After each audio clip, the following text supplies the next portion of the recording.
Shabbat Shalom, everyone. This is Rabbi Adam with some thoughts on this week's Parsha, Ki Tisa. This week has been one full of emotional whiplash. We began the week with the terrible news of the war that is happening in Iran and all of the missiles and bombs that are scattered throughout the Middle East, including on Israel. And yet, only days later, our brothers and sisters in Israel joined us and all the Jews around the world in celebrating one of our most joyous holidays, Purim. It says a lot about our resilience as a people that we do not let even the difficult issues of today dampen our joy and our enthusiasm for our love and our love for our traditions.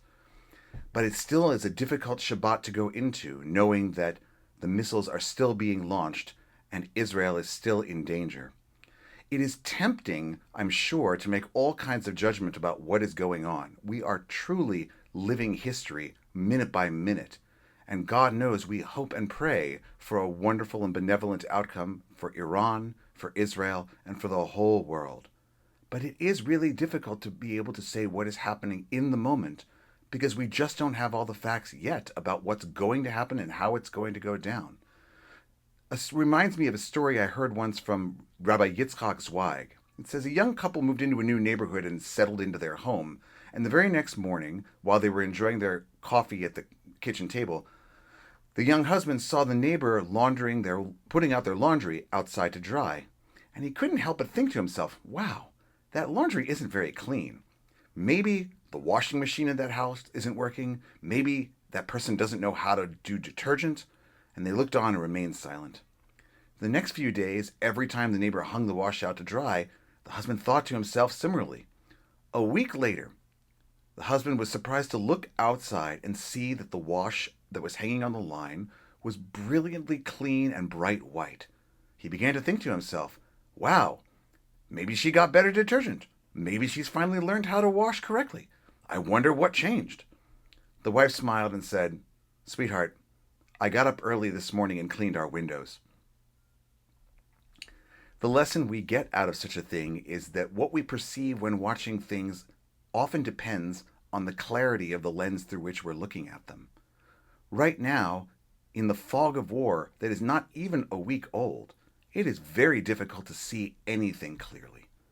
This sort of message reminds us a lot of what's going on in our Torah portion, Ki Tisa, where Moses famously looks to God and says, God, I want you to show me your face.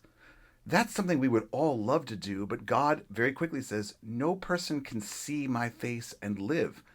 I will let you see me from behind, and I will cover you in a rock while I do, but you will never be able to see my face straight on. I think that this is not so much a question about whether we get to see the face of a divine. After all, we're not even sure what God looks like at all or whether God has a face. But it is a tremendous way of being able to see how history works. It is very difficult to understand history as it is unfolding before us while we are looking at it. There is so much that is not yet clear and difficult to understand. But once the dust has settled, once we have the ability to look back at things and know how they are going, only then do our windows, if you will, get washed and we get to see things clearly. I hope that in good time we will all be able to look on the events of the past week with eventual joy and hopefully good memories of a time in which the world changed for the better. That's what we all want. For the people of Iran to have a safe and democratic state, and the people of all faiths, and the people of Israel to be able to stand strong in the Middle East and never again have to worry about a genocidal threat like Iran has posed for the past decades.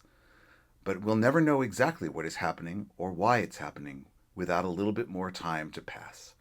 Let us pray for the best outcome, do everything we can to bring that outcome into place, and in the meantime, let us do what we do best to enjoy our rituals of love and light that give us the strength to keep carrying on.